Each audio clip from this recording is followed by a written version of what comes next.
আসসালামু আলাইকুম গাইস, সবাই কেমন আছেন? আলহামদুলিল্লাহ আমি খুবই ভালো আছি। তো আজকে আপনাদের সাথে একটি ভিন্ন স্বাদের রেসিপি নিয়ে শেয়ার হলাম। তো আজকে আমি মৌচাক পিঠা বানাবো, নতুন একটি রেসিপি। সবাই চোখ রাখুন আমার ভিডিওটিতে। ফার্স্টে আমি 2টা ডিম আর 3 টেবিল চামচের মতন চিনি, 3 টেবিল চামচের মতন গুঁড়ো দুধ নিয়ে নিছি। তারপরে আমি এটাকে ভালো মতন ম্যাশ করে নেব। ফার্স্টে তো দেখতে পারছেন যে আমি ক্যারামেল বানিয়ে নিছি। ক্যারামেলটাই মৌচাক পিঠার সবচেয়ে বেশি প্রয়োজন। তো আমি আজকে ফুড কালার ব্যবহার করব না, ক্যারামেলটাই আমি ব্যবহার করব, যার কারণে ফুড কালারে একটা কালার আসবে। ফুড কালার আমি ব্যবহার করব না তাই, আর চিনিরও একটা ফ্লেভার আসবে। তো মিঠাটাও আমি পরিমাণ মতন দিছি, তাই এখানে চিনিটা কম দিছি। আমি 3 কাপের মতন ময়দা নিয়ে নিছি। তো আপনারা যদি ঘরের লোক বেশি থাকেন তাহলে 5 কাপের মতন ময়দা নিতে পারেন। যারা আরও কম সদস্য তারা 2 কাপের মতন নিতে পারেন ময়দা। এখানে আমি খাবার সোডা, কর্নফ্লাওয়ার আর সাথে একটু লবণ দিয়ে দিলাম। এখানে 3 টেবিল চামচের মতন আমি তেলও দিয়ে দিলাম। এটাকে আমি ভালো মতন ম্যাশ করে নেব। তো সবাই আমার ভিডিওটি যদি ভালো লাগে থাকে অবশ্যই লাইক, কমেন্ট, শেয়ার করবেন এবং আমার পাশে থাকবেন। আমার চ্যানেলটি সবাই সাবস্ক্রাইব করবেন। এখানে এই যে আমি ভালো মতন এগুলা ম্যাশ করে নিতেছি।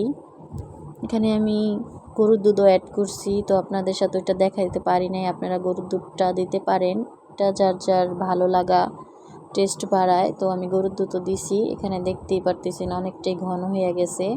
তো এখানে এই ঘনত্বটা আমার এত লাগবে না, আমার অনেকটা পাতলা বেটার লাগবে। তার জন্য আমি এখানে ক্যারামেলটা অ্যাড করব।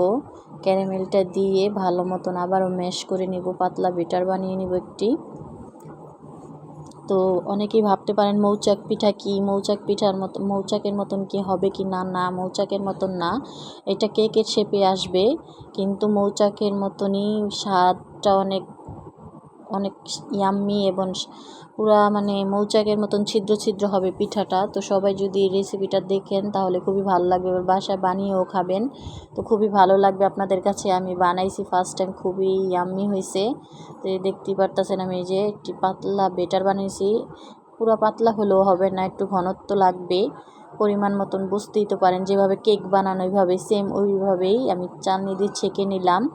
তো এই যে দেখুন আমি ফার্স্টে একটি পাত্রের মধ্যে যে কেকের কাগজগুলো আছে এগুলো তেল দিয়ে ভালো মতন মাখিয়ে বসায় নিছি। এখন আমি যেটা ঢেলে নিলাম, এটা ভালো মতন ছেঁকে আমি চুলায় বসাবো।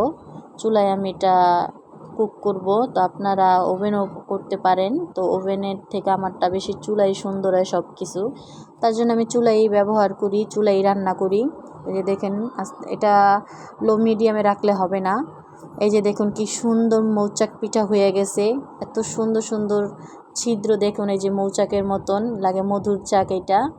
তো এই কেকটা অনেক ইয়াম্মি হয়েছে। তো ফার্স্টে আমি চুলাটা মিডিয়ামে দিয়ে রাখছিলাম, পরে দেখি আর একটু হইলে ভালো হয়, তার জন্য একটু বাড়াই দিয়েছিলাম। একটু আমার হালকা পোড়া লেগে গেছে, তো আপনারা ওটা খেয়াল রাখবেন যে আর একটু কমায় দিলে বা মিডিয়ামে দিলেই হইয়া যাব। আমি একটু বাড়াই দেওয়ার কারণেই হালকা একটু পোড়া লাগছে, কিন্তু দেখেন বেশি পোড়া লাগে না। উপরটা এত সফট হয়েছে যা বলার বাইরে, কেকটা দেখলে বুঝতে পারতেছেন, স্পঞ্জ করতেছে, খুবই ইয়াম্মি হয়েছিল কেকটি।